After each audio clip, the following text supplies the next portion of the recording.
الحمد لله نحمده ونستعينه ونستغفره ونؤمن به ونتوكل عليه ونعوذ بالله من شرور أنفسنا ومن سيئات أعمالنا.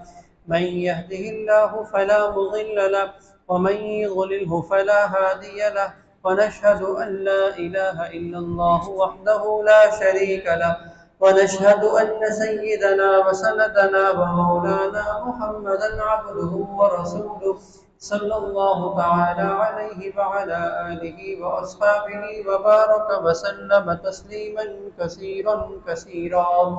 أما بعد، فأعوذ بالله من الشيطان الرجيم.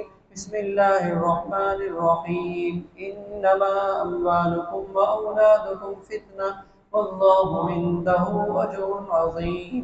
آمنت بالله صدق الله مولانا العظيم وصدق رسوله النبي الكريم، ونحن على ذلك من الشاهدين والشاكرين، والحمد لله رب العالمين. میرے بھائیو، دوستوں، بزرگوں، السلام علیکم ورحمۃ اللہ وبرکاتہ۔ میں نے جو آپ کے سامنے قرآن کی آیتیں تلاوت کی ہیں، ان آیت مبارکہ کا مفہوم یہ ہے، انما اموالکم و اولادکم فتنہ، کہ تمہارے اموال اور تمہاری اولاد جو ہے وہ کیا ہے؟ فتنہ ہے۔ ان آیت مبارکہ کے اندر اللہ رب العزت نے مال کو اور اولاد کو فتنہ قرار دیا۔ فتنے کا کیا مطلب ہے؟ فتنے کا یہ مطلب نہیں ہے کہ اس سے بچنا چاہیے، اولاد نہ ہونے کی تمنا کرنی چاہیے، یہ مطلب نہیں ہے، یا اسی طریقے سے یہ تمنا کرنا چاہیے کہ مال نہ ہو، نہیں، یہ مطلب نہیں ہے فتنے کا۔ فتنے کا مطلب یہ ہوتا ہے کہ فتنہ کہتے ہیں آزمائش کو، یعنی آزمائش ہے، یعنی تمہارے مال اور تمہاری جو اولاد ہیں یہ تمہارے لیے کیا ہے؟ آزمائش ہے، بہت بڑی آزمائش ہے۔ یعنی اللہ تعالیٰ جب انسان کو مال عطا فرماتے ہیں تو اس میں آزمائش ہوتی ہے اس کے لیے، بلکہ ہر نعمت دیکھی جائے تو اس میں آدمی کی کیا ہے؟ آزمائش ہے، ہر نعمت کے اندر، کہ اس نعمت کے بعد دیکھا جائے گا، پرکھا جائے گا، جانچا جائے گا کہ یہ بندہ اس نعمت پر میرا شکر بھی ادا کرتا ہے یا نہیں کرتا ہے، یا اس نعمت کے ملنے کے بعد اکڑ تو نہیں جاتا اور یا نافرمانی اس کی بڑھ تو نہیں جاتی۔ اس آیت کے اندر دو اہم چیزوں کو ذکر کیا گیا کہ یہ آزمائش ہے۔ ایک پہلے ذکر کیا گیا مال کو، کہ تمہارے جو مال ہیں یہ تمہارے لیے کیا ہے؟ آزمائش ہے۔ یعنی اگر مال، ویسے تو قرآن کے اندر مال کو خیر بھی قرار دیا گیا، خیر، وَإِنَّهُ لِحُبِّ الْخَيْرِ لَشَدِيدٌ، خیر، یہاں خیر سے مراد مال ہے، یعنی مال کی محبت میں کیا ہے؟ بہت زیادہ سخت ہے۔ تو مال یہ بھی آزمائش ہے اللہ تعالیٰ کی طرف سے، کہ اللہ تعالیٰ کسی کو مال عطا فرما دیتے ہیں، یا جس کو جتنا بھی عطا فرماتے ہیں اپنی حکمت کے مطابق، تو اس میں کیا ہوتی ہے؟ آزمائش ہوا کرتی ہے، کہ مال ملنے کے بعد یہ میرا شکر ادا کرتا ہے یا نہیں کرتا۔ اسی طریقے سے یہ آزمائش ہوتی ہے کہ یہ انسان مال ملنے کے بعد کہیں تکبر کے اندر تو مبتلا نہیں ہو جاتا۔ ایسا بھی ہوتا ہے نا کہ جن کے پاس مال زیادہ ہوتا ہے تو ان میں بڑائی زیادہ آ جاتی ہے بسا اوقات، یعنی کچھ لوگوں میں کہ مال زیادہ ہے، جائیداد زیادہ ہے، تو پھر تکبر کیا ہوتا ہے؟ آ جاتا ہے، بڑائی آ جاتی ہے، یا کبھی کبھار یہ ذہن میں آ جاتا ہے کہ یہ میری اپنی محنت کی کمائی ہے۔ لوگ کہہ دیتے ہیں نا کہ میری محنت کی کمائی ہے، یا میں نے اتنی محنت کی ہے، اتنی جو ہے وہ کیا ہے؟ زور لگایا، اس کے بعد پھر جا کر جو ہے مجھے یہ مال ملا، نوٹوں میں کھیل رہا ہوں، یہ ساری چیزیں، یعنی آدمی سمجھتا ہے کہ میری اپنی محنت کا نتیجہ ہے۔ حالانکہ غور کیا جائے تو یہ محنت کے قابل اس کو بنانے والی ذات اللہ تعالیٰ کی ذات ہے۔ اگر اللہ تعالیٰ چاہتے تو کیا ہوتا؟ یہ محنت کرنے کے قابل ہی نہیں ہوتا، کوئی بیماری آ جاتی، کوئی مصیبت آ جاتی کہ یہ اس قابل ہی نہ رہتا کہ محنت کرتا، تو اس طرف توجہ نہیں جاتی ہے۔ تو تو یہ مال جو اللہ تعالیٰ عطا فرماتے ہیں اس میں آزمائش ہے۔ اسی طریقے سے یہ بھی آزمائش ہے کہ مال عطا کیا، کہیں اس کو نافرمانیوں کے اندر تو خرچ نہیں کر رہا، گناہ کے کاموں کے اندر تو خرچ نہیں کر رہا، تو پھر یہ بھی کیا ہے؟ آزمائش ہے۔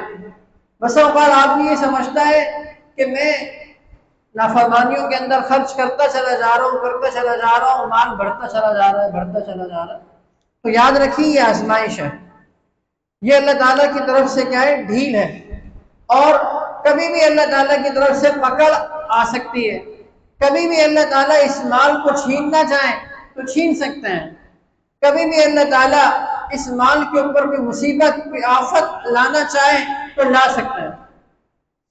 یعنی مال ملنے کے بعد ہونا تو یہ چاہیے کہ آدمی کے اندر شکر زیادہ پیدا ہو، اور اس مال کو اللہ کے بتائے ہوئے طریقوں میں اور راستوں کے اندر کیا ہے؟ خرچ کرے۔ یہ ہے، اگر اس کو نافرمانیوں کے اندر خرچ کرے گا تو یہ آزمائش ہو رہی ہے، یہ آزمائش ہے یہ مال۔ اور اسی طریقے سے آگے فرمایا وَأَوْلَادُكُمْ فِتْنَةٌ، کہ تمہاری جو اولاد ہے نا یہ بھی آزمائش ہے۔ جیسے میں نے کہا نا کہ یہ فتنے کا مطلب یہ نہیں ہے کہ یہ چیز بری ہے، نہیں، بلکہ اولاد تو اچھی چیز ہے۔ کون آدمی ہے جو اس بات کی تمنا نہیں کرتا کہ اولاد نہ ہو؟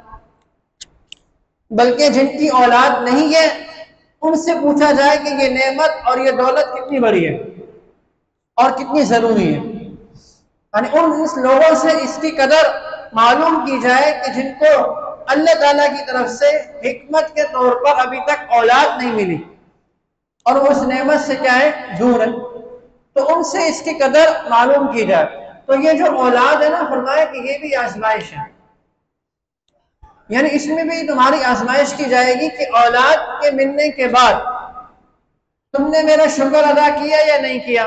وہی بات، یعنی ہر نعمت کے اندر یہ چیز تو لازمی ہے، جتنی نعمتیں ہیں، کہ ان میں پہلی چیز تو یہ کہ شکر۔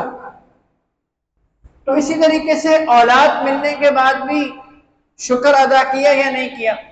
اسی طریقے سے یہ جو اولاد تمہیں ہم نے عطا کی ہے، تم نے اس کے حقوق صحیح طور پر ادا کیے یا نہیں کیے، یعنی ان کی صحیح اور اچھی تربیت کا خیال رکھا یا نہیں رکھا، یہ چیز آزمائش ہے۔ یا اسی طریقے سے ایسا تو نہیں کہ اولاد کی وجہ سے گناہوں کے اندر لگ گیا، اولاد کی وجہ سے نمازیں چھوڑی جا رہی ہیں، اولاد کی وجہ سے خیر کے کاموں سے پیچھے ہٹ گیا، تو یہ کیا ہے؟ آزمائش ہو رہی ہے۔ پھر یہ کیا ہو رہی ہے؟ آزمائش ہو رہی ہے۔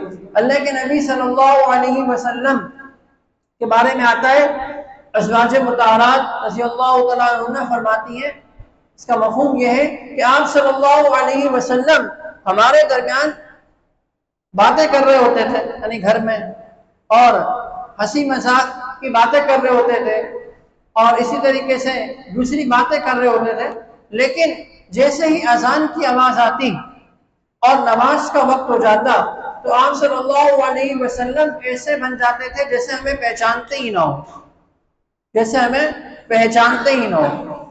یعنی دیکھیے یہ کیا ہے؟ یہ چیز ہے، یعنی اعتدال جسے کہا جائے، یعنی اولاد سے محبت ہے، ساری چیزیں ہیں، دنیا کے سارے کام ہو رہے ہیں، لیکن کیا ہے؟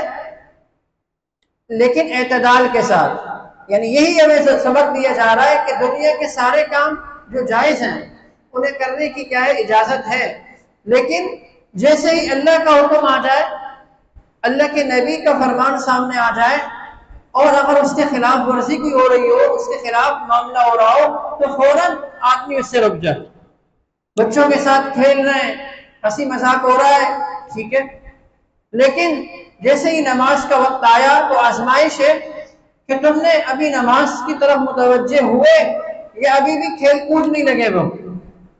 کہیں ایسا تو نہیں کہ اولاد کی وجہ سے تم نے نمازیں چھوڑ دی، ایسا تو نہیں کہ اولاد نے کسی غلط چیز کا مطالبہ کیا اور تم نے اس کی خوشی کی خاطر رب کو ناراض کیا، کیونکہ لا طاعۃ لمخلوق فی معصیۃ الخالق، کسی مخلوق کی اطاعت نہیں کی جا سکتی خالق کی نافرمانی کے ساتھ۔ یعنی ایسا نہیں ہو سکتا کہ مخلوق کو راضی کیا جائے، مخلوق کی اطاعت کی جائے رب کو ناراض کر کے، رب کی نافرمانی کر کے، اس کی اجازت نہیں دی گئی۔ تو یہ اولاد بھی اس طریقے سے کیا ہے؟ فتنہ ہے، آزمائش ہے۔ انما اموالکم و اولادکم فتنہ، بیویاں، عورتیں، یہ بھی کیا ہے؟ اللہ تعالیٰ کی ایک نعمت ہے۔ عورت کا ہونا، چاہے وہ ماں کے روپ میں ہو، بیٹی کے روپ میں ہو، بہن کے روپ میں ہو، بیوی کے روپ میں ہو، جسے کس روپ میں ہو، تو یہ بھی ایک کیا ہے؟ نعمت ہے اللہ تعالیٰ کی۔ وہ کہا گیا نا کہ جنت ماں کے قدموں کے نیچے ہے، یعنی اتنا مقام ہے، اتنا مقام اور درجہ ہے ماں کا۔ تو اس میں بھی آزمائش ہے۔ ایسا تو نہیں کہ شادی کے بعد بیوی اور بچوں کے اندر اتنا ہی منہمک ہو گئے، اتنا منہمک ہو گئے کہ بوڑھے والدین کی فکر ہی چھوڑ دی، بوڑھے والدین کے جو حقوق تھے وہ پورا کرنا ہی کیا ہو گئے؟ بھول گئے۔ تو یہ آزمائش ہو رہی ہے آپ کی، یہ کیا ہے؟ آزمائش ہے۔ تو ہر چیز اعتدال کے ساتھ، یعنی ایسا بھی نہیں ہے کہ ہر وقت ہی والدین کے حقوق پورا کرنے میں لگے ہوئے ہیں لیکن بیوی کے حقوق تلف ہو رہے ہیں، بچوں کے حقوق کیا ہو رہے ہیں؟ تلف ہو رہے ہیں۔ ہر چیز اعتدال کے ساتھ۔ تو جب شادی ہو جاتی ہے تو شادی کے بعد کہتے ہیں نا کہ ذمہ داریاں بڑھ جاتی ہیں۔ ہم تو مالی اعتبار سے سوچتے ہیں یہ چیز، مالی اعتبار سے ہمارے تو ذہن میں ہوتا ہے کہ ذمہ داریاں بڑھ جاتی ہیں، کہ اپنا بھی خرچہ خود اٹھانا، بیگم کے بھی خرچے، اور بچے ہو جائیں تو ان کے بھی خرچے۔